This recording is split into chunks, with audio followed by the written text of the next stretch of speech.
Welcome to Sports Talk with R&J. I'm Steve Risser, along here with Justin D'Onofrio. And last night, we got a busy show today. We got a huge matchup in Buffalo. We got a big Sunday of NFL, but we got to start with the World Series. And last night, the Blue Jays evened the series with the Dodgers. They beat them 6-2 thanks to a Vlad Guerrero two-run homer in the third. And then they had the huge sixth inning where they had scored the huge seventh inning where they scored 4 runs. Thanks to Bichette getting a big hit, and then Addison Barger back-to-back both get big hits, put the game away. Blue Jays have now evened the series with the Dodgers. And the big question we got for today going into Game 5, who has the edge? Who has the edge in the series? Is it the Blue Jays or is it the Dodgers? I picked the Dodgers in 6. I'm still going to say the Dodgers. I'm still going to say the Dodgers because of the pitching matchup tonight. I know Blake Snell struggled in game 1. I know Snell struggled, but we saw what Blake Snell did in the NLCS. We saw what he did in Game 1 of the NLCS. We saw what he did against the Phillies as well. So he's been great this postseason outside of that one start in Game 1 of the World Series. So I'm gonna go with the Dodgers. I'd be just because of their starting pitching. You got Blake Snell going tonight, and you probably have Yamamoto going Friday, who pitched the first complete game in the World Series since 2009. So I'm going Dodgers here. I'm gonna say even though the Blue Jays won last night, I am still saying the Dodgers have the edge in the series. Yeah, I'm gonna say I think Dodgers still have the edge in this series. Yeah, Yamamoto go in Game 6. I do worry a bit about Snell because I think like Toronto's a bad matchup for him, but the way he can grind out at bat. So I wouldn't be shocked if Toronto goes up 3-2 tonight. But there's still a part of me that doesn't totally trust you, Savage too. I know he pitched decent in the first game against the Dodgers. He's looked pretty good most of the postseason, but I could see the Dodgers getting to him too tonight. But I'm with you. I think the Dodgers here still have a slight edge, but I'm really, been debating about taking Toronto with the way they've looked. Yeah, no, yeah, it's very close. It's really close, and yeah, Toronto's a team, and we said a pre-show. You said this was a team that you said last night. There's a good chance Toronto could have fallen apart for the 18-inning game. They didn't. That was a classic. Classic. No, I think one of the best World Series games of all time on Monday night. On Monday night, but yeah, I mean, Toronto could have quit, and they just came out last night as resilient as they were, as even in the Yankee series when they got when they lost that game to the Yankees, they came back, won that game. In the Seattle series when they lost Game 5, they came back, they won those 2 games at home and got to the World Series. And then last night they could have very easily gotten down 3-1, especially with Ohtani on the mound, but Bieber pitched well, and Vlad hit the homer. They were able to get Ohtani out of the game. They were able to win that game. So there's one of the Blues. This Blue Jay team is just so resilient, and last night shows you why they got a great chance to win the series. Yeah, they absolutely do. It's a team it's shown a lot of fight all year. Even go back to July. Remember, I think the Blue Jays, one of those games against the Yankees, they were up like 8-0. The Yankees came all the way back. They took the lead, and Toronto, ended up walking it off on them. So, when I think it was 10-9. It was 11. I'll tell you. 11-9. They were up. I think they were up. The Blue Jays were up 8-0. Yankees tied them 8-8. Blue Jays went up 9-8. Yankees tied them 9-9, and then they ended up winning 11-9. Yeah, so that was a crazy game in July. Where if the Yankees would have won that game, they would have won the division. Won the division, yeah. Yeah, so it shows like the fight that Toronto's had all year. And yeah, they showed it yet again last night. And yeah, even after the game in game 3, yeah, I thought this is gonna be it. This might end in 5 games, but yeah, Toronto's got a shot here to go home tonight up 3-2 and just have to close them out. Win one of the next 2 at home. So yeah, Toronto's been a resilient team this year, and they've we thought it could be a series with the way Toronto is, but again, going in, it was like, well, the Dodgers are such a super team that it's going to be tough. But this Blue Jay team hasn't backed down, and they've looked, they've matched them so far this series. They definitely have. They definitely have. Now we'll get to what both teams need to do to win the series. But the series tied up at 2, and I'll start, and we'll start with the Dodgers. And number one, they got to get a good start out of Blake Snell, because that's the key to the Dodgers. When the Dodgers get good starting pitching, they're really good in this series. They're really good in this postseason. When they don't, like the game against Yamamoto against the game against the Phillies, the game one against the game 1 of the World Series, they're not as good. So the key to the Dodgers is starting pitching. They have got to get good starting pitching out of Blake Snell tonight. That is a humongous key to their success. That they got to do that. And number 2, they got they got to try to contain. They got to contain Vlad because Vlad has destroyed him. Vlad has destroyed him. He beat him. He's still hitting really well. He had that big home run last night. That home run was huge. That home run was huge. I got them into the game. So they got to just continue to contain Vlad. They got to continue to contain Vlad. And number 3, their offense has got to be more consistent. In this World Series, it took them 18 innings to score more than 5 runs in a game. 18 innings. It was not good in game 1. They had opportunities to put the game away early. They had the opportunities to go up bigger, go up like 4 or 5 nothing in game 1. They didn't do that. They had opportunities to go up last night. They didn't do that. So I know they went up 1-0, but they had opportunities to extend that lead, and they didn't do it. So yeah, the offense got to be more consistent. Those are my 3 things for the Dodgers. They need good starting pitching. They got to contain Vlad, and their lineup has got to be more consistent. Yep. Yeah. Same kind of. I'm kind of with you here with the Dodgers keys, and yeah, my number 1 too is Snell. He's got to have a huge outing. The Friday night, in game 1, they racked up his pitch count. They got a couple guys on, the Blue Jays did, and they took advantage when that bullpen came in. So, for Sunday night, he's got to get quick outs. With the way that the Jays grind things out. My second one is, somebody's, kind of with their lineup. Somebody's got to step up besides Freddie Freeman and Shohei Ohtani. Because, Betts is 3 for 21 this year. Teoscar Hernandez hasn't done much. His only good game was game 3. I know Will Smith had the big the first 2 games he played well, but like the last 2 games he's 1 for 10. So they need a couple, guys in this lineup. It's deep, and I know like Enrique Hernandez had an RBI last night for him, but like this deep lineup that they have 9 guys that could hit a home run in that lineup, and it wouldn't shock you. They got to get going because especially with Springer right now being a question mark, being injured, they have it now an even bigger advantage of that lineup, and they got to take advantage of that. And my third one is also the bullpen. Andy Banda was not great in his outing. Will Klein gave him a huge spark there with the 4 innings on Monday night in game 3. That was like the most innings he's gone in like years. But yeah, like outside of like the bullpen's been shaky. They did well there in game 3, but they've had some shaky moments. So the bullpen's got to be lights out. Against this Toronto team. Yeah, 2 things you mentioned. Really Shohei and Freddie Freeman are the only ones who've really been consistently hitting for the Dodgers. And how great was Shohei on Monday night? That was phenomenal. That was absolutely phenomenal on Monday night with Shohei Ohtani. I mean, 9 times he got on base. That was ridiculous. They walked him every time. They walked him every time. Yeah. And this proves to you. This proves he's the best. I don't want to hear about anyone else being a better player than Shohei Ohtani. I don't want to hear about anybody else. He's the best player. He's the most dominant baseball player we've ever seen. That I've never seen it. That the performance in Game 4 of the NLCS and the performance on Monday night, he's the most dominant baseball player we've ever seen. Yeah, no, he is. He absolutely is. It's Schneider, I think in the post game on Monday said, when we went out to the pitching mound, we told them don't throw a ball down and in on the Shohei, and they absolutely I forgot who was on the mound, but he missed a spot and he threw one right down and in on him, and he hit the home run. So yeah, he's unbelievable. He's so fun to watch, and the Blue Jays aren't making them. The Blue Jays now are make sure that he's not the reason that they lose here. So yeah, he's been really fun to watch here, and I know it was tough to really expect a ton out of him on the mound after being on base 9 times the night before. So, but yeah, he's such an incredible baseball player. And yeah, he's the best in the sport. And in our lifetime, we probably won't ever see another guy be able to do what he does. Oh, we'll never see a guy do what Shohei Ohtani does. We'll never see that. I think that's for sure. To pitch at a high level and hit at a high level, we'll never see a player do what he does. And now going back to the Dodger bullpen, yeah, that is definitely a concern. That is definitely a concern because last night they go to that pen, they go to Banda.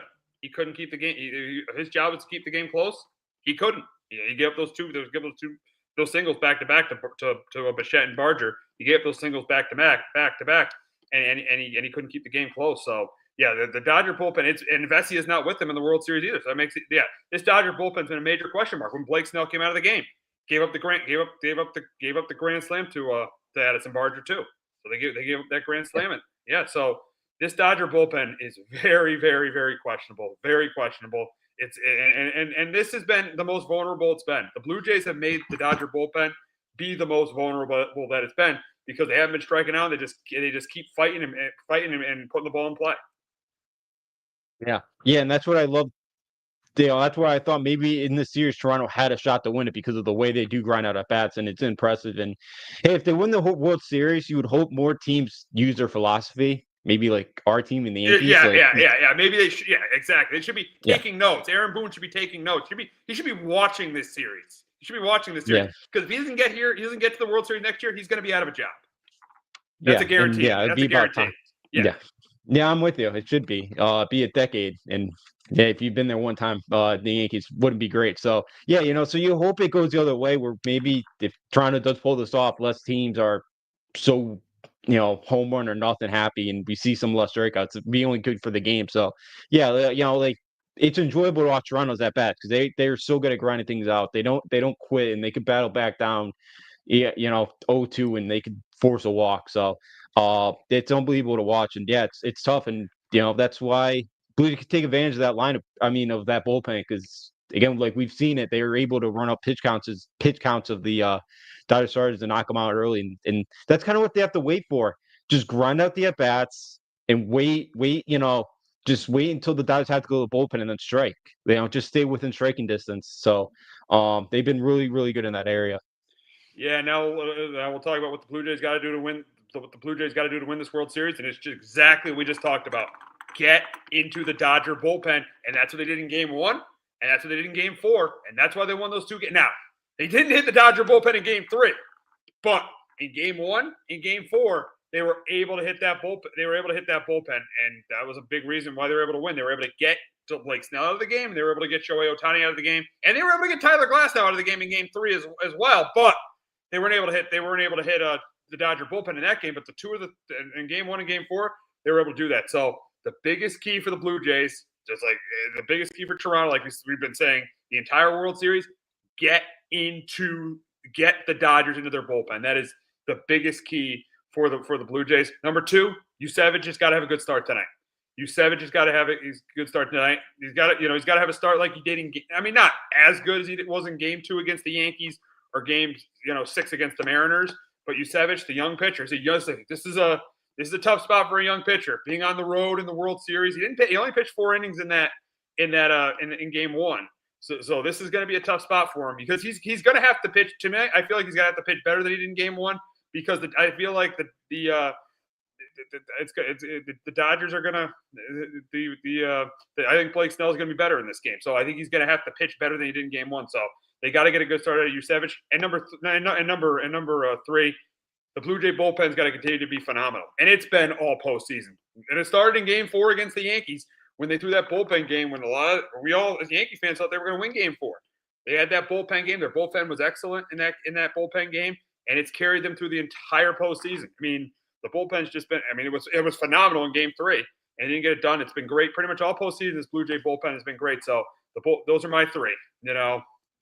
Get the Dodgers into their bullpen. Savage has got to have a good start, and the Blue Jay bullpen's got to be phenomenal. Yeah, I'm with you that get to the Dodgers bullpen. That's my first one. Continue just grind out at bats, continue to get to that bullpen. Knock the starter out, kind of just stay within a run or two, and then take advantage against that bullpen. My second one is they need a quality start tonight out of Savage. Wasn't bad in Game 1, gave him a good start, and they were able to kind of take advantage and have a huge output there in that 6th inning. They need another quality one from him tonight against Blake Snell. Who I gonna give him everything. It's gonna be a tough test for him, but I think because Savage had that one season at Seattle, but other than that, he's been pretty good this postseason. And thirdly, who steps up in that lineup with Springer's absence? I don't know if he's gonna go in. I don't know if he's playing tonight or not. Still early. We haven't seen anything yet, but Springer's been clutch this postseason. He's been a clutch playoff hitter. Since he came up with the Astros. So he's a huge loss at the top of that lineup. So somebody's got to step up if he's not able to go, tonight or the next couple of days, because he's just such a clutch hitter. He's a huge stick to have that lineup, and it's a big absence without him right now. It absolutely is, and he's one of the outside of him and Max Scherzer, one of the few players on the Blue Jay team that have done it. They have done it. Springer's done it with the Astros. He's done it, so he has the experience. So that's a great point with George Springer. That's a great point with George Springer. Is he going to be in the lineup? That could determine the series. That could determine the series. He's one of the big reasons why the Blue Jays won the division. He had big games against the Yankees in July. He's one of the big reasons why the Blue Jays, or I don't know if I said Astros or Blue Jays because I got confused there, but that's why the Blue Jays have won the Blue Jays won the division because of Springer. So yeah, that's you. That's a great point with George Springer there. Yeah. So because he's just been so clutch. Back in the postseason with the Astros, he's had his moments here. Yeah, he had a great. He hit well against the Yankees too. You mentioned July, so yeah, he's just such a clutch hitter. He loves the big moment. So yeah, without him in there, it's a huge loss to Toronto lineup at the top of the order because he sets things up for the Vladdies and the Bo Bichetts and um Nate Luke's been up towards the top of the lineup when they've had Addison Barger as well. So yeah, he's been the table setter for him. So yeah, without him up there, it's a loss. Oh, it absolutely is. There's no question. It's a loss, and we'll see. We'll see if he plays tonight. We'll see. We'll see what happens there. But we'll make our predictions now, and we both say the Dodgers have the edge. And I said Dodgers in 6 before the series, and I'm still going to go with Dodgers in 6. And the big reason is I trust the starting pitching more. I trust the Dodgers starting pitching more. I really think Blake Snell's going to bounce back tonight, and the Dodgers are going to win. And I think Yamamoto closes it out on he might who knows, he might go do another complete game on Friday night to close out the World Series. So even though the Blue Jays won last night, I got the Dodgers winning this in 6 and repeating as World Series champs. Yeah, I'm gonna go Dodgers in 7. I do think the Jays get one in the next 2. I think this series is destined to go 7 at this point. Now, yeah, if Snell and Yamamoto go, 2 great outings, I could see the Dodgers ending the thing at 6. But I do think Toronto gets one of these next 2. I think they get to Snell. I think they either get to Snell or Yamamoto just enough. They steal one of the next 2, but I think the Dodgers. I just think there's still just a little bit too much talent to overcome for the Blue Jays here, and I do think the Dodgers find a way to pull out the series. But I do think it's gonna go the distance here because Game 7. I know surgery wasn't bad, but um, I wouldn't trust him going up against Tyler Glasnow. I think the Dodgers will be able to get to him in a Game 7. Yeah, I think so. Even though he has the experience, Scherzer, he won a World Series with the Nationals. He has the experience. Yeah, it's hard. It is tough. It is tough to go. It's tough to go against the Dodgers here. I mean, but this has been a great World Series so far. I mean, Game 3, and we could revisit that a little bit now. Was that the best World Series game you've ever seen? I would say yes. It's up there with the Red Sox and Dodgers in 2018. But the Red Sox were already up 2-0 and had already control of the series. This was both teams 1-1, 5-5. Going into the 18th inning. To me, and you could say, Game 7 of the 0-1 World Series was up there, even though I hated the result of that game. Yeah, that's up there. But I would say that this game, to me, I think it is and it might be recency bias, but I think this is the best World Series game I've ever seen in my lifetime. No, yeah, no, I'm with you. I think it was too. Yeah, that Dodger Red Sox one a couple years ago. Yeah, it was 2-0. You kind of already knew the Red Sox were going to end that thing at some point. And yeah, with this one, you kind of knew it was up for grabs. Like if Toronto gets this one, they go up 2-1. They really put pressures on Dodgers, and the Dodgers, really needing that one. And I thought it was still up. Like there was extra innings. I thought there was opportunities, kind of couple of those innings for opportunity for guys to kind of because like remember a couple weeks ago that Tigers Mariners extra inning game, like it was just kind of poorly played those extra innings. Yeah. Just some of the fundamental stuff, and I thought this one was more cleaner. So yeah, I thought this was a really good baseball game, and yeah, the Dodgers were able. I felt like the Dodgers kind of were just held Toronto just enough, and they kind of knew that. They just want to get that one long ball that they got from Freddie Freeman. But yeah, it was an incredible baseball game, and yeah, it's testament to how well the Blue Jays have kind of fought the Dodgers here, and yeah, it was an unbelievable baseball game. It definitely was. Definitely was. It's been a great World Series. It resumes tonight in Game 5, so should be a great finish between these two teams, between the Blue Jays and Dodgers. As I said earlier, as I said last week, I thought these were the 2 best teams this year, and it's definitely looked that way in the first 4 games in this series. So now we will transition to Week 9 of the NFL season. We got probably the game of the year in Week 9 between the Chiefs and the Bills. This is always a great game. I know the Chiefs have had the Bills number in the postseason, but in the regular season, the Bills have won. Believe it or not, the Bills have won the last 4 regular season games against the Chiefs. They host the Chiefs on Sunday. This is their They're going for their fifth straight win against the Chiefs in the regular season, and this should be a great game. It should be a great game. I think it's going to be close and competitive. I think the difference in this game is going to be Buffalo's run game. I think Buffalo will be the team that, because you saw the way Buffalo ran the ball last week against Carolina. I think Buffalo will run the football better than Kansas City. Even though teams have ran on Buffalo, I think Buffalo is going to run the ball better on Kansas City, and I do think that the Bills will protect Allen better than the Chiefs protect Mahomes. I think this game comes right down to the wire. It comes right down to the wire. I think it comes right down to the wire. The ball in Allen's hands at the end, and he leads a game-winning drive. I think that he leads a game-winning drive, and I'm going to go with the Bills here. I'm going to go with the Bills to win, to beat the Chiefs in the regular season for the fifth straight time. I got the Bills 27-24 over the Chiefs. But Justin, we know the Chiefs have owned the Bills in the playoffs, but can they end their 4-game losing streak against the Chiefs in the regular season? I think they do. Same score, but yeah, I got the Chiefs 27-24 here. I thought the Bills did look a lot better coming off the bye here, and the rush attack's been great. But I think the Chiefs do limit. I do think Spags. I don't think he totally stacks the box, but I do think he puts an emphasis of trying to slow down that Buffalo run game because they really haven't relied on Josh Allen to kind of have to throw it around this year. They've been much better in the ground game. So I do think the Chiefs up front try to slow down the Bills in that area, and I just think this Chiefs offense right now, the way they're kind of clicking and they're hitting the kind of the explosive play, you can see that their offense yet again, like they have speed out there, and it's making a huge difference. And the Bills got 7 sacks last week. Their passers got going, so the big thing is can they get Patrick Mahomes on the ground? We'll see, but I do think Mahomes does enough. I do think that running game does enough here, and I do think the Chiefs pull one out here on the road. And you talked about the speed on the Chiefs' offense. To have Xavier Worthy healthy this year, it makes a difference. To have Hollywood Brown and Xavier Worthy healthy at the same time makes a difference. Having Rashid Rice back makes the same difference. Yeah, this is the most explosive the Chiefs have been probably since 2021. Probably since Tyreek Hill was traded. This is the most explosive they've been on offense. So the Chiefs do have that speed on offense. I just think the difference in the game is you mentioned it with the pressure. I think the Bills are going to get pressure on Mahomes. Because I like the Chiefs line, but I like the Bills line better. I like the Bills offensive line better than the Chiefs offensive line. I think there's some holes on that Chiefs line, even though it's played pretty well. But I think there's some holes on that offensive line. And his running game is okay, but it's not as good as the Bills. Even though the receivers of the Chiefs are definitely better, because as you saw with the Bills, the Falcons had that blueprint. They have a lot of trouble beating man coverage. But I think the problem with the Chiefs in this game is they're going to have trouble with James Cook. And James Cook is a big game.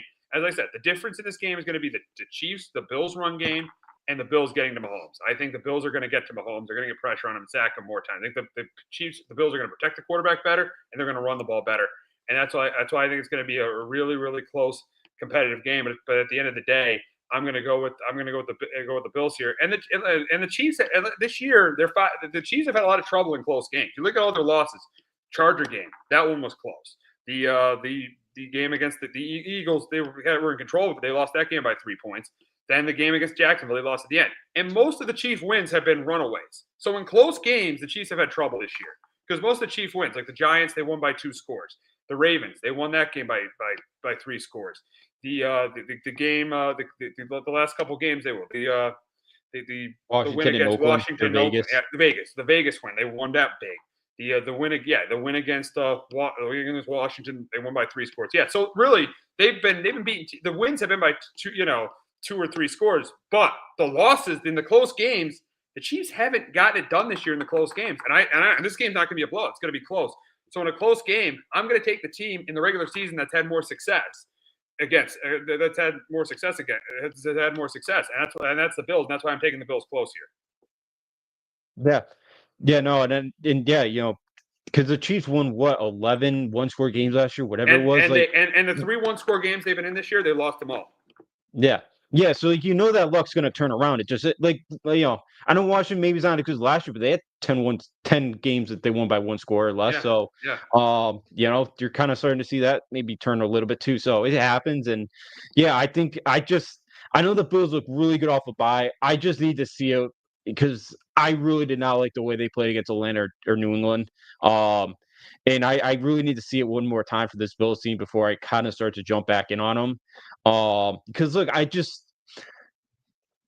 think outside of this roster, I don't think they're great outside of Josh Allen. James Cook is excellent. Yeah, They got a James good Cook O is good. line. James Cook's excellent. Pretty good D line, but Ed Oliver's out, which is a loss. I'll give you that. Yeah. Yeah, so that's the thing. Like on offense, they're kind of lacking what KC was lacking last year and early on. Like they don't have speed on the outside, so they need to add something like that. So I need to see it one more time because like look at the Falcons team that just played on Sunday against Miami. Oh, they got destroyed. Like Yeah, that it's was this team embarrassing. Yeah, lost. yeah, Yeah, yeah. yeah. So I need to see it one more time for this Bills team. I really like Josh Allen. Yeah, I know they've had the success in the regular season here. But I really like the way Mahomes' offense is playing. I think it might be a little bit too much for Buffalo in this game. Yeah, it could be. It definitely could be. It's going to be close either way. I would. It's not. It's not going to be a blowout. That's for sure. But the big question too coming into this game is: should the winner of this game be the favorite to go to the Super Bowl in the AFC? This might sound crazy to me. I even think if the Chiefs win, this sounds crazy. If the Chiefs win, I would still say the Bills are the favorite because I think the Chiefs just have such a tough division. They still got to play the Chargers one more time. They still got to play the Broncos twice. The Chiefs division is tough. Right now, the Chiefs are in third place in their division. Believe it or not, the Chiefs are in third place. Because the Broncos are in first at 6-2. The Chargers are in second at 5-3 because they beat the Chiefs in the opening game. So the Chiefs are in third place in their division. So believe it. So and the Bills, yeah, I know they're in second, but I still think they have a bet. They definitely have, even if they lose this game, the Bills definitely have a better chance of winning their division than the Chiefs. So I'm gonna say, I'm honestly, even if the Bills lose this game, I'm still gonna have them. It's crazy to say this. I'm just gonna still have them as the favorite to go to the Super Bowl in the AFC. Justin, do you think the winner of this game should be the favorite to go to the Super Bowl in the AFC? I think so because I'm taking the Chiefs, and I just until somebody knocks off. I know a couple weeks ago I was saying maybe this is not the year for the Chiefs. Maybe it's a retooling year. But now that they got these guys back healthy and the offense looks explosive again, until somebody knocks off this Chiefs team because Joe Burrow's not going to, even if Joe Burrow and Joe Burrow's the only one that's been able to do it in the league. And that defense is so bad, they're not going to make the playoffs yeah. yet. Yeah.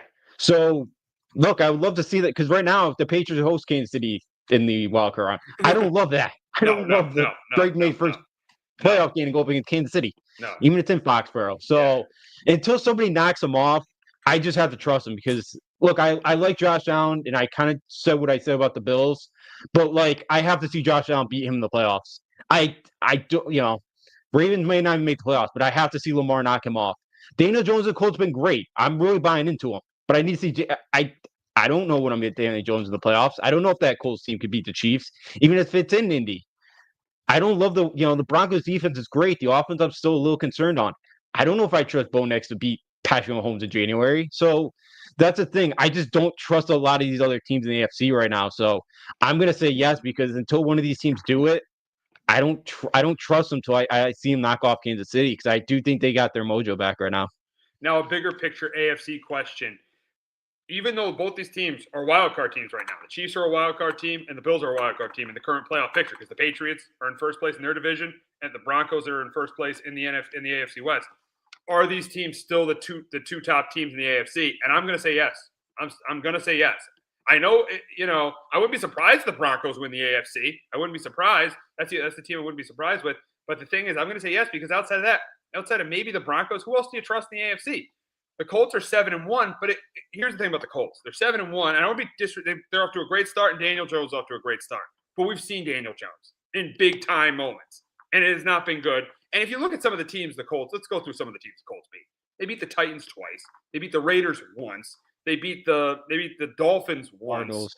They beat the Cardinals without Kyler Murray once. That's 5. Yeah, I forgot they without did it. Kyler Murray. I know they beat I know they beat the Broncos, but they got a very generous call to beat the Broncos. And they were I'll give them the Charger game. They were impressive there. But the one game where Daniel Jones had to make a play late, I know AD Mitchell screwed him in that game. I get it. But the one game where Daniel Jones had to make a play late, he couldn't make it. So to me, I think these are the two best teams in the AFC, even despite them not being in first place in despite either of them not being in first place in their divisions. Yeah, no, I'm with you. I wanted to take the Colts, I really did, but as you mentioned, I don't know if I could trust Daniel Jones in a big moment. That's the thing, because Jonathan Taylor looks like he's looked awesome. Best running back in the league this year. Best running back in the league. Oh yeah.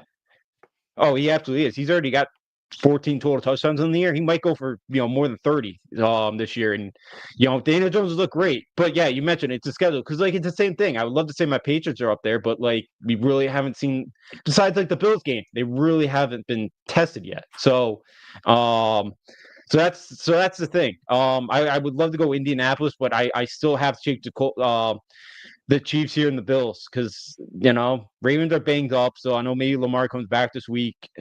I'm all out, obviously out in the Steelers, and I have to see it from the Broncos. I have to see that Broncos offense a little bit more. I know they look good against Dallas defense, but that's Dallas defense here. So I'm with you. I think right now it's the Chiefs and the Bills. Yeah, I agree. I agree that it's the Chiefs and the Bills. Now, you mentioned the Ravens, and speaking of them, they play tomorrow night against the Dolphins in Miami. Lamar Jackson is expected to return for that game, and who knows, seeing what happened last week with Lamar Jackson, who knows what will happen there, but he is expected to return tomorrow night, and for this game, I think the Ravens are not going to make – I'm confident the Ravens aren't going to make the same mistake the Falcons did last week, running Bijan Robinson 9 times against that run defense. That was pathetic. That was a pathetic performance by the Atlanta Falcons last week. But in this game, I think you get a big game from Derrick Henry. You get a big game from Derrick Henry. If Lamar Jackson comes back, he throws 2 or 3 touchdowns. Tua keeps the Dolphins in it, but I think he makes, especially against the Bills, he makes that one big mistake in late third quarter, early fourth quarter, and I think the Ravens pull away after that. And that's why I got the Ravens here. I got the Ravens going to 3-5. And don't be surprised if they win that division. But I got the Ravens going to 3-5, winning this game. I got the Ravens beating the Dolphins 31-20. But Justin, can Tua lead the Dolphins to their second straight win? No, I'm with you. I got the Ravens 31-17. I think Derrick Henry should run for over 200 yards in this game. And, even Lamar's back too. I don't think they're going to need him to really use his legs that much in this one. Yeah, congrats to Miami last week. They played well. You mentioned it. Atlanta's game plan was just an abysmal. And that team the last couple of weeks has showed a lot about them being still a fraud and the same Falcon team as old. But I think in this one, I don't think the Dolphins defense plays well again. Or I don't think they play well this week. I think Derrick Henry all he does is I just think he just runs all over them. And I think the Ravens win by 2 scores. Yeah, I think they do. Ravens are just clearly the better team. Ravens are just clearly the better team in this spot, and they're competing for more. They're playing for more. They have a. Let's be honest. Even at 2-5, they got a great chance to win that division because there's no. As we've seen, the Steelers have proved in those 2 primetime games. Not only Aaron Rodgers, but it wasn't only Aaron Rodgers, but because their defense is very average. And Aaron Rodgers is not a quarterback now who could carry. This kind of a roster. He can't do that at this stage in his career. Still good, but he can't carry a above average to above average roster at this stage of his career. The Steelers are very vulnerable, and the Ravens haven't even played them yet. So Ravens still have a very, very good chance to win this division. Yeah, absolutely. Because I'm all out on the Steelers. And yeah, with the Bengals, with that defense, who knows when Joe Burrow's coming back? I don't. You give up 40 points to the Jets, you should be that. That's a true. That's embarrassing. Yeah, that's embarrassing. And then you got Cleveland. So yeah, I'm with you. I really think the Ravens. I think in Vegas, they're the favorite right now to win that division. And even though they're my favorite too. Even though they're 2-5, they're my favorite to win the division. Yeah, I'm with you. I think they'll find a way, even with how bad the defense has been. I think they still find a way with the rest of the teams in that division the way they're playing right now.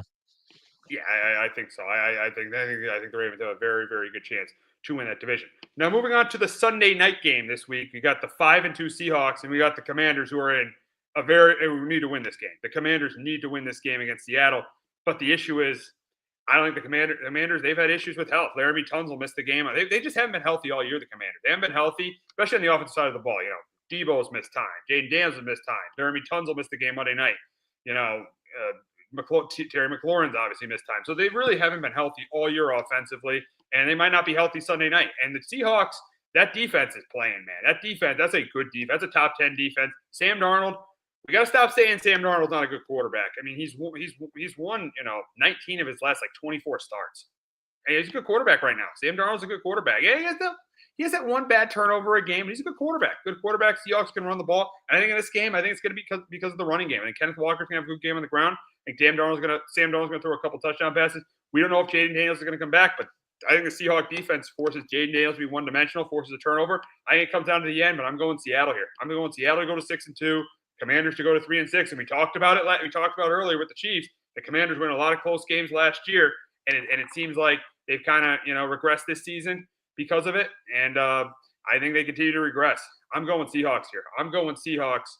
I got the Seahawks winning this one 27-20 over the Commanders. But Justin, can Jaden Daniels help the Commanders snap their 3-game losing streak on Sunday Night Football? No, I'm with you here with Seattle. I got them 28-21. I believe Seattle's won 9 straight away from home too, and I think they make it 10. Really good away from home. Yeah. Been really good away from home. Yeah, they have been. They have been. And I like who on the Commanders team is going to stop Jackson Smith-Njigba this week? I don't trust anybody. That secondary's been atrocious. That secondary's been absolutely atrocious. Marshawn Lattimore just has been terrible since he's been there. Yeah. Secondary's been I think the age is starting. Yeah, he's the age there starting to get to him there. And I think Jackson Smith-Njigba has a huge game. I think Sam Darnold plays well. And I think Seattle coming off a bye. You mentioned with all the Washington injuries with the short week now, Seattle coming off the bye. I think they're good. I think they're the more physical team, and you mentioned their defense too. I think Seattle's defense makes a difference in this one, and I really like the way Seattle's playing, and I think that I think Seattle's gonna slow down that Washington rushing attack as well in this one. So I really like Seattle in this one, 20-21. Yeah, I do too. I do too. I watch it and coming back down to earth. They haven't been healthy. Fair. They've been a ton of injuries offensively, but that's not where they want to have their injuries because they're in below average defense. They're better than the Cowboy defense. They're still a very below average defense, and they lost Dorrance Armstrong too, who was leading their team in sacks. So they've kind of came back down to earth this year. I think a big reason for that has been because of the injuries on the offensive side of the ball. And last year they won a lot of close games. They won a lot of close games last year, and it's starting to it's catching up to them this year, especially because the big reason why they're what they are is their defense just hasn't improved. No, it hasn't. Their defense really struggled. You thought maybe we kind of figured, from an average defense, but you thought with Dan Quinn, maybe they'd take another step and they would kind of improve, but they really haven't. And they really need their defense to kind of help them out here with all, as you mentioned, all the offensive injuries that they've had. And they just haven't been able to do it the last couple of weeks. So, it's been kind of disappointing for Washington. It's been a little bit of a down year for them. You hope Daniels and them get healthy at some point and they could, try to sneak back into a wild card spot. But it seems like right now it's be kind of hard to do that, and it's unfortunate for them that they've been banged up. So, that defense this year just hasn't taken the next step under Quinn. Yeah, they got a brutal stretch. They got this game. They got the Seahawks, got the Lions, and then I know they got Miami, so they should win that. And then they got after the bye, they got Denver at home, and then things and then they got Philly two of the last 3 weeks. So things just don't get easier for the Commanders. So there's a very good chance that they can miss the playoffs this year.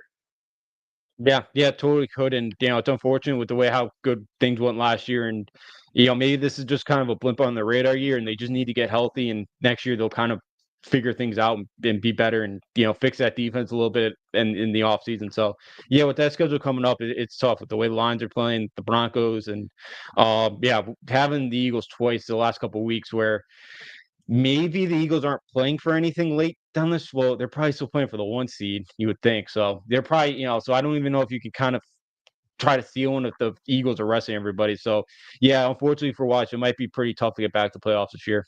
It's gonna be for them. Now, staying in the NFC East, this is the Monday night game. We got the Cardinals and the Cowboys. Cardinals have lost 5 straight. All 5 of those losses have been by 4 points or less. We don't know if Kyler Murray's going to play or not in this game. And Kyler Murray's had his way with the Cowboys. He's 2-0 against the Cowboys he's 2-0 against Dallas in his career. So he has had his way against the Cowboys. But here's the thing: Cowboys have played well at home. Cowboys have played really well at home. They beat the Giants. They lost that. They tied that Green Bay game, and they beat they crushed the Commanders. So they're 2-0 they haven't lost a game at home this year. They're 2-0-1 at home. Now on the road they're a disaster. They're 1-4 on the road, and last week their defense continued to be completely atrocious.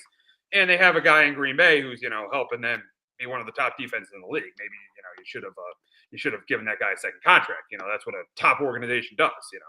But moving on. I think Jerry admitted that they're not their defense isn't one player away for the last on Sunday. He's like, maybe we're one player. Maybe we're more than one player away from being a good defense. He finally admitted it. The defense is. Your defense is an absolute disaster for the Cowboys. And I think this is going to be a close competitive game.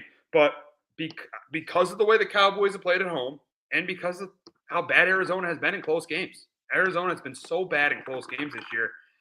I wouldn't be surprised if Arizona won this game, especially if Kyler Murray plays because he has so much success in Dallas. But I'm going to go Cowboys here. I'm going to go Cowboys in a high-scoring game, 31-27. They play well at home. Cardinals have been awful in close games. So I'm going to go Cowboys here. I'm going to go Cowboys 31-27 over the Cardinals. But, Justin, can the Cards win their third straight in Dallas and snap their 5-game losing streak?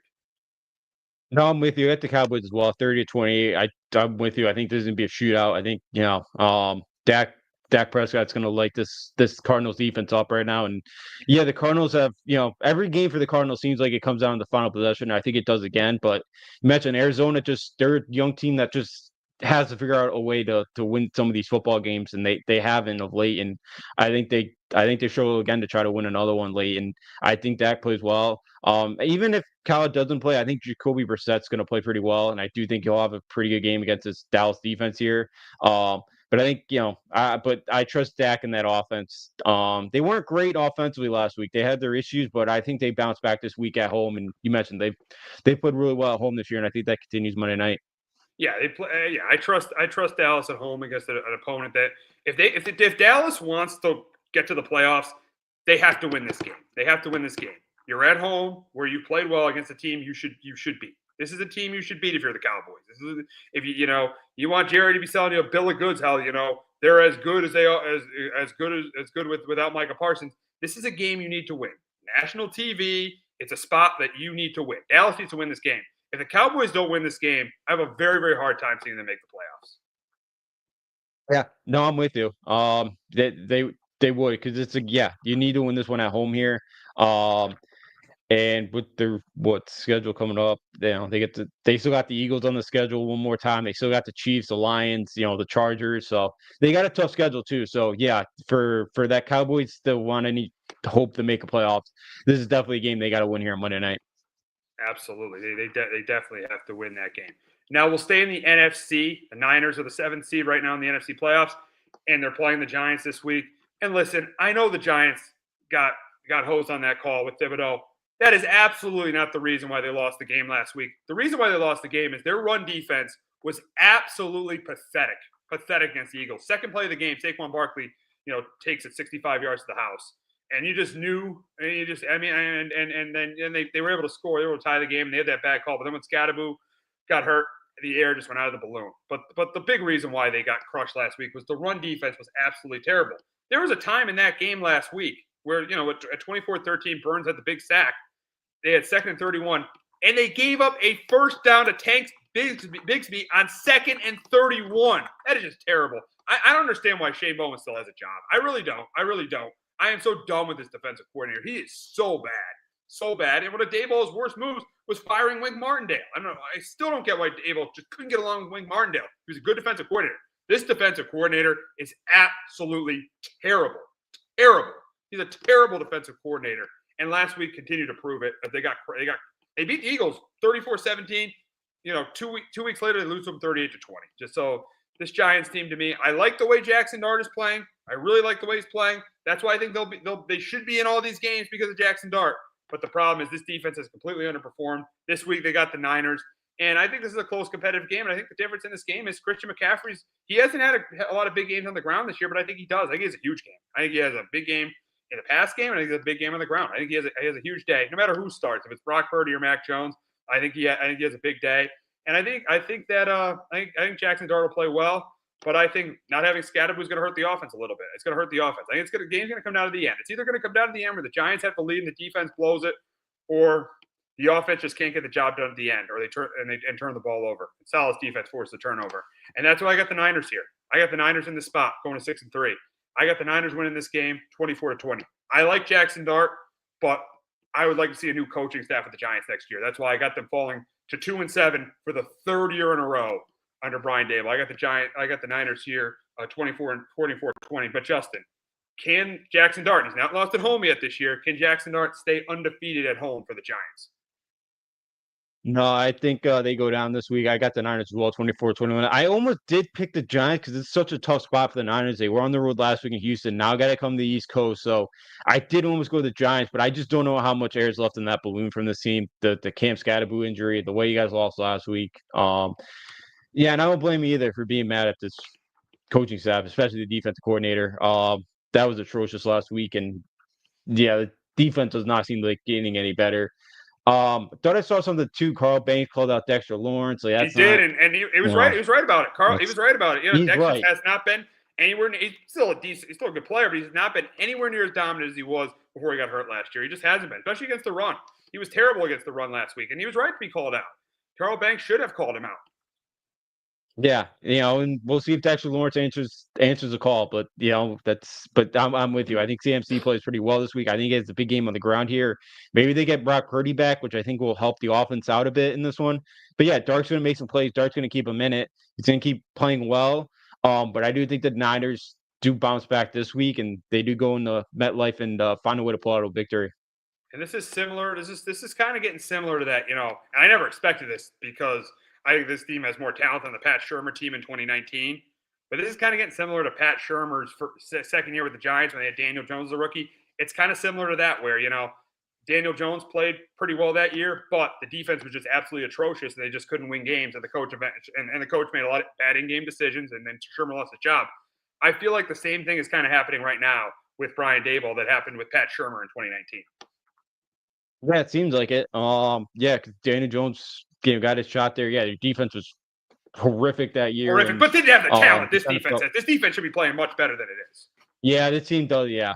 No, this team does have the defense does have more talent than that team a couple years ago did. So yeah, it's gotta be frustrating, and yeah, there's a lot of signs of being the same. So yeah, it's definitely time to go back and go get a new head coach now. And we talked about it last week. It is probably the most attractive job on the market right now. So they should have some good guys, some good options there at the head coaching spot. Because it felt like it's been over here in the last couple of weeks. So especially the way things have gone. So the Denver game kind of just sealed it, and it just kind of do they just wait till the end of the season to just do it? They're going to wait till they're going to do it at probably the end. will at I this think they'll point. do it at the end of the year. If they go 5-12, they'll do it at the end of the year. Yeah, so I wouldn't be shocked. So yeah, and we'll see kind of what Dart does probably next year with the new coach. But yeah, it stinks not to have Scottaboo or Malik Neighbors either. Oh, Now yeah. those are his two best offensive weapons. yeah. So it stinks not to have those two guys continue to even like just working in practice, just getting those reps. So I know. it stinks to that point too because both those guys have been fun to watch. They have been. They really have been. And it'll be interesting to watch the Giants in the coming years.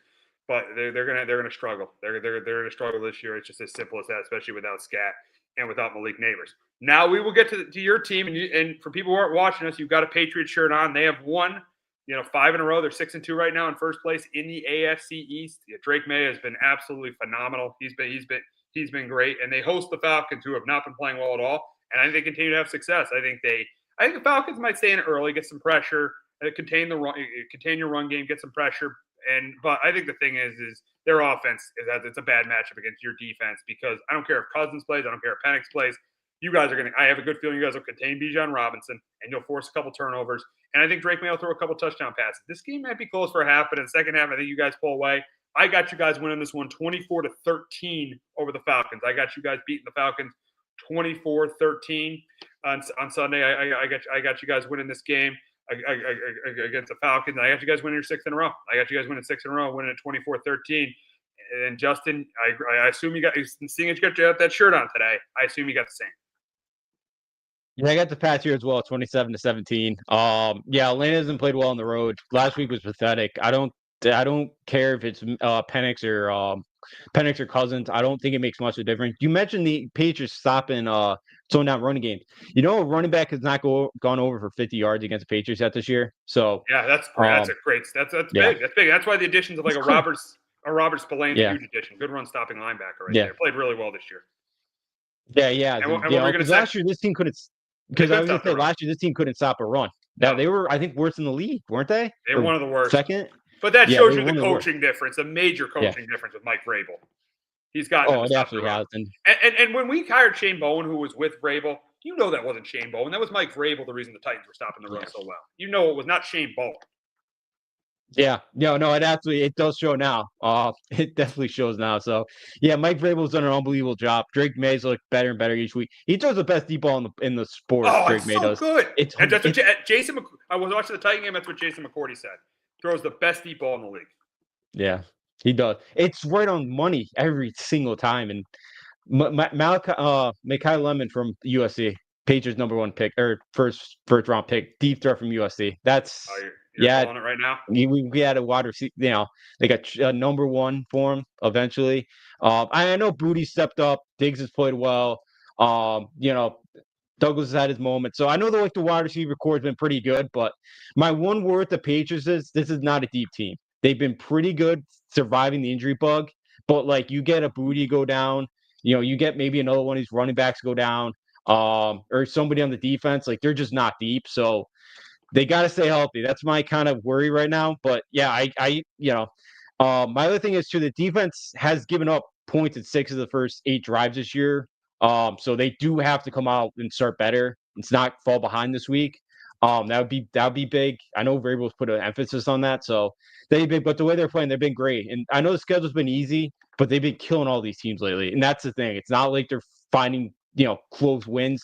They're blowing them out. So Drake Mays look better and better each week. He should be in the MVP kind of conversation. So I don't want to go there yet with this team being one of the best in the AFC, but next week at Tampa Bay should be a fun one. Yeah, it should be, and yeah, it may should be in the MVP conversation. Yeah. I mean, yeah, you could talk about their schedule, and you could definitely talk about their schedule. But you said they're blowing these teams out. They're blowing out the Titans. They're blowing out the. They blew out the Browns last week, and then I know it was a close game against the Saints, but a couple weeks ago, in Week 4 against the Panthers, they blew out the Panthers, and the Panthers are not a terrible team; they're an average team. The Panthers are better than like 3 of the teams in the NFC East. So yeah, I mean, so this team is playing really, really well. And I know you don't want to entertain the conversation. Are they a Super Bowl contender? I have to see more. I think we got to see a little bit more. But they're in a great spot right now with the way May's playing and the way Vrabel has changed the culture. Yeah.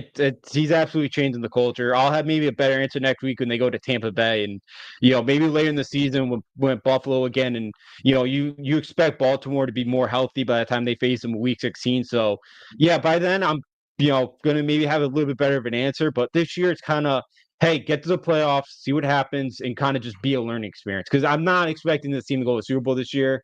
But I just want to see this team get to the playoffs, what they should, and just kind of get the experience of that and use it for next year. But yeah, because I'm not there yet with this team. But look, they're fun, and Drake May has been the answer. And my friend texted me after Sunday's game, because I don't even remember week 2. I was like, man, if May does not play well against Miami, I'm very concerned. And he told me off the ledge back then. So text me again of I'm happy I talked to you off the ledge with Drake May, because I may have rushed it a little bit. I should have gave McDaniels more time to work with him. Yeah, and he's done a great job. McDaniel's done a great job. And that's why I think this is going to be very sustainable, and like 2021 with Mac Jones, because in 2021 they lost McDaniels to the Raiders, and then Belichick completely made one of the worst. They made the worst move. The worst move they made, even worse than what I think Brady walked. The worst move they made in the 25 in the years Belichick was there. They hired Judge and Patricia to run the offense, and they put nothing around him. I think this is very sustainable. I don't think this is going to be like 2021 for them. I think this is they're going to have sustained success for a while with the coach and the quarterback now. Yeah, no, absolutely. And I'm not expecting McDaniels to get another head coaching job, so I expect him to be here with May for as long as he wants to be here and as long as his offense is running. So yeah, absolutely. I don't expect this thing to kind of drop off like it did, as you just mentioned, with Mac Jones. I expect this team to get even better. I expect them to have a good draft, and in free agency they got now with the 2 trades they made yesterday, they got $60 million in cap right now, so which is the most in the league. So I expect them at least. You don't think Minnesota is going to let up Justin Jefferson in free agency, right? No, they're keeping. That's a pipe dream. Okay. No, it's a pipe dream. That's a pipe dream. Yeah. All right. Yeah. I'd like to have like someone like that to this team, because they have the money to do it. And again, as we've mentioned before, you got to take advantage while your quarterback's on that rookie contract. So exactly, yeah. We got a couple years before that, but it'd be nice to get one before then. You feel better. Exactly. So yeah, so things are looking up for New England. And it looks like they're going to win their sixth in a row this week as they host the Falcons. Now we got a matchup in the AFC between the Steelers and the Colts. And I think in this game, it's hard to see the Colts being 8-1, but I do. I just think the Steelers are gonna have trouble with Jonathan Taylor. I think Daniel Jones is gonna have a good game, and I think that Aaron Rodgers is gonna play decent, but I think he's going to make a. I think the Steelers aren't going to get it done when they need to. I think the Steelers lose again. I think they lose their third in a row. I got the Colts here. I got the Colts 28-20 over the Steelers. But Justin, can the Rodgers and the Steelers bounce back and end their 2-game losing streak? No, I'm with you here with the Colts. I got them 27-21. I just this Steelers defense can't get any pressure on you. And they blitz a good amount. It's I think the most expensive defense in the league, and it's one of the older defense of the league, and they got a lot of issues right now. And I think Jonathan Taylor runs all over again. I think Daniel Jones plays well, and I don't see the Steelers team getting many stops in this one. I think Rodgers keeps them in it, but I don't think he's gonna be able to put up enough points to slow down this Colts team right now. That's been on fire, and that offensive line too deserves a lot of credit. They're playing really well as well. Well too. Yeah, it's one of the best offensive lines in the league. Their offensive line is good. Daniel Jones has played really well. The running back's been great. The receivers, Tyler Warren's been really good. Michael Pittman had a big game last week. So Colts are firing on all cylinders right now. They are, and they go to 8-1 this week in Pittsburgh. Now we got a matchup in the AFC between the Broncos and the Texans, and I think this game is tailor made for the Broncos defense. I think they're going to get a ton of pressure on CJ Stroud. I know the Texans had a good week last week, but that's against a completely banged up Niners defense where they're able to run the ball and Stroud was able to have protection. This week, I think it's gonna be a different story. I think the Broncos defense is getting pressure on them, force a couple turnovers, and I think the Texans defense will keep them in it, but I think the Broncos offense will do enough to win this. I got the Broncos winning their sixth straight. I got the Broncos winning 23-17 and staying on top in the AFC West. But Justin, can the Texans keep the momentum going and get to 500 this week? No, I'm with you. At the Broncos, well, 20-16. I think it'd be a very ugly football game. The Texans, offensive line look better, but yeah, as you mentioned, the Niners, because they didn't allow a sack last week, but yeah, the Niners pass rush, it hasn't been there. They're obviously missing Bosa, so I think this game comes down to what quarterback doesn't make that big mistake, and I do trust Bo Nix to not make that bigger mistake. And I know Stroud looked really good last week, but I do think Bo Nix plays well enough in this one to knock off Houston on the road. And the Texans did have found their running back in Woody Marks, but I against its Denver defense, I think it'd be a little tough to get that ground game going this week. It definitely will be. We got an NFC North matchup in Detroit as the Lions coming off their bye at 5-2 take on the 3-4 Vikings. What a miserable performance against the Chargers on Thursday Night Football. And I think this game they don't get embarrassed in this game, but I do think the Vikings lose this one by double digits because of the Lions run game. I think Jameer Gibbs is a big game. Goff throws 2 or 3 touchdowns. Depending on if it's JJ McCarthy, I think JJ McCarthy keeps him in it, but I think he turns there's a big turnover in the second half that turns this game around. I'm going with the Lions here. I'm going with the Lions 30-20 over the Vikings. But Justin, can the Vikings snap their 2-game losing streak and get close in the NFC North? No, I got the Lions as well, 28-16. I know it's a different OC this year, but the Lions the last 2 years off the bye have scored 47 and 41. And with this Viking secondary, that's not very good. We saw it last week. The Viking defense just hasn't been the same this year. I think Jared Goff and that offense hit some explosive plays. I think their running game gets going again this week. And the Lions too have won 4 straight at home by at least 15 points. So they've been, they've been awesome at home. I think they play well again. I just think the Vikings have too many question marks. There are too many injuries with the offensive line. I know they got banged up there last week, so I really like this Lions team yet again here at home to take care of it against Minnesota. All right, got an NFC matchup in Green Bay as the Packers take on the Panthers. I think the Packers win this by 2 scores. I think Jordan Love continues to play well. I think whoever plays quarterback, if it's Bryce Young or Andy Dalton, I think Micah Parsons and Rashawn Gary get pressure on them. And I don't think it's going to be as close to the final score I have. I think the Packers pretty much dominate this game. I got the Packers here 30-17 over the Panthers. But Justin, can the Panthers bounce back this week and pull off a huge upset in Green Bay?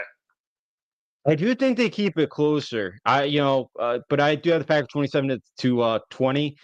It's kind of the same as what I hear for the Packers. You just won Sunday night against the Steelers. Now you got next week. You got the Eagles looming here on Monday Night Football at home. So I could kind of maybe seeing them, look past a little bit of the Panthers here. And I know the Panthers have not played well at home here, but what Packers team shows up? If the dominant one shows up, I think the Packers do blow them out. But totally trust that team to show up. So I think whoever plays quarterback makes enough plays. I know their old line for the Panthers got banged up, last week, but I do think Carolina makes some plays, and I would not be shocked this game is close in the fourth quarter. Already got a matchup in Cincinnati between the Bears and the Bengals. And I think this is a high scoring game. Both teams come off bad losses last week. Bengals, terrible loss to the Jets, horrible loss to the Jets at home. And then you got the Bears, who came off at a bad loss without Lamar Jackson, lost by 2 scores to the Ravens. Caleb Williams threw an awful interception in the fourth quarter of that game, which led to 7 points. Horrible interception in the fourth quarter of that game. So I think this is close and competitive, but I'm going to take the home team here. I think Joe Flacco has a good game. I think the offense have played well since Joe Flacco's taken over. They put up 38 last week, put up 33 against the Steelers. I think their offense gets into the 30s again. And I think that Caleb Williams, he plays well against the Bengals defense, but I think he makes a big mistake again in this game. And that's why I got the Bears losing their second in a row here. I got the Bengals winning this one 30-27 over the Bears. But Justin, can the Bears bounce back from last week and get to 5-3?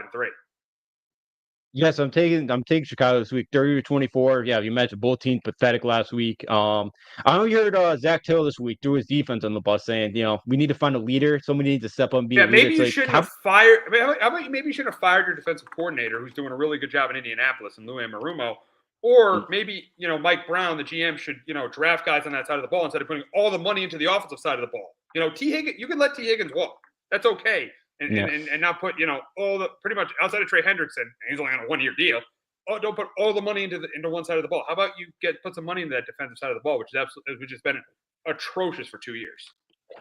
Yeah, it's been bad. You gave up 7 yards a play to the Jets. The worst offense in the league. Justin Fields. Yeah. To the worst offense in the league. And had 2-score lead in the fourth quarter against the worst offense in the league. That shows you that coach should be fired. Coach Jack Taylor should get fired. There's no question about it. Zach Taylor should be fired. I don't care if they're losing games without Joe Burrow. Zach Taylor should be fired because without Joe Burrow, his record is terrible.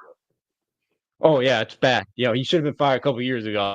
I know he took him to Super Bowl, but yeah, that was mostly on Joe Burrow's back. Zach Taylor. I don't know if that defense responds. I don't think it will. I think Caleb bounces back, and Bengals in 7 straight games have allowed at least 27 points. The Bears offense, I know, they lost that game last week. The Bears in the first quarter, they settled for those 2 field goals. You got to punch those 2 touchdowns in, and you get off to like a 14-0 lead there. You may put away the Ravens, so they got to finish when they get towards the red zone this week. I think they do going against this Cincinnati team. I know Joe Flacco is probably gonna play well, but I don't trust this Cincinnati defense to make any stops in this one. I'll trust Caleb Williams to play well enough against this defense. Yeah, I agree. I trust Caleb Williams as well. That's why I got the Bengals. No, I don't agree. Sorry about that. I think that Caleb Williams will play well, but I think the Bengals end up winning it because I just don't trust the Bears. I don't trust the Bears defense, and I don't trust Caleb Williams late in games. He's been very up and down this year. He really has been. He's been the 4th best quarterback in this draft class. Caleb Williams has been the 4th best quarterback in his draft class. Drake May's obviously been better. Jaden Daniels has obviously been better. Even Bo Nix has been better. So I don't completely trust it. I don't trust the Bears defense. I don't trust Caleb late in the game. That's why I'm going with the Bengals here. 30-27 over the Bears. Now we got a matchup in Tennessee between the Chargers and Titans. I don't think this is much of a game. I think the Chargers, I don't care who plays running back for them. I think they run the ball all over the Titans defense. The Titans, to me, are the worst team in football. And I think that continues on Sunday. I got the Titans losing this one again big. I got the Titans losing 31-10 over the Chargers. And Justin, I agree. You got the Chargers by double digits as well. Yeah, I got Chargers 24-13. Joe Alt being back made a huge difference. That's why he's one of the best offensive linemen in the sport. And the Chargers run the football over Tennessee. I'm with you. Tennessee's the worst team in football right now. This team's not getting any better here. The Chargers have 10 days. They've had the extra time here too, playing on Thursday night. So I think this is a hardball kind of just one of the hardball's games. They run the football. They play good defense, and they get out of there with a comfortable victory. All righty, we got the Saints traveling to LA to face the Rams, and I think this game's a blowout too. I think the Rams do whatever they want on the Saints defense. Kyron Williams is a big game. Matthew Stafford is a big game. And I think in his first start, Tyler Shuck is going to struggle. I got the Rams big here, 34-10 over the Saints. Justin, I assume you got the same. Yeah, I get the Rams 27-12. I think it's a tough first start for Tyler Shuck to go up against this Rams pass rush that's coming off a bye here that's playing really good football. I think it's a tough ask for him, and it's a 26-year-old who had a ton of injury in college, looked good, his last year there at Louisville, but they didn't show a ton before before then. So we'll see. And yeah, I think Matthew Stafford's been unbelievable this year. I think now that they might get Puka Nacua back this week, I think the Rams kind of play well. I think they have a comfortable victory by a couple scores here at home. All righty, so we will wrap up talking about the Jags and the Raiders. I think this is a close, competitive game. I'm gonna take the team with the better quarterback here. I'm gonna take Trevor Lawrence over Geno Smith. I think he makes less mistakes in this game. I think he throws a couple touchdowns here. I do think they contain Genty on the ground. I think they contain Genty on the ground, and the Jags D forces some turnovers, and that's why I'm going with the Jags coming off their bye week to bounce back from what happened in London. I think the Jags going to 5-3, Raiders going to 2-6. I got the Jags 24-17 over the Raiders, but Justin, can the Raiders come off their bye and pull off the upset against the Jaguars? No, I get the Jags here as well, 23-18. Yeah, I don't think Genty's gonna have a great game on the ground, and I just think Geno's gonna make that one big mistake that he seems to always do every week. And I think Trevor Lawrence bounces back this week. I think that offense does play better. I just the Raiders up front, especially on the offensive line, it's not great. It's not any good. So I do like Jacksonville here to get this win here on the road. Yeah, I agree. I think Jacksonville goes to 5-3, beating the Raiders this week. But that's going to wrap up this edition of Sports Talk with R&J. But we'll be back in about 15 minutes talking about another coaching change in college football. So make sure you tune in for that.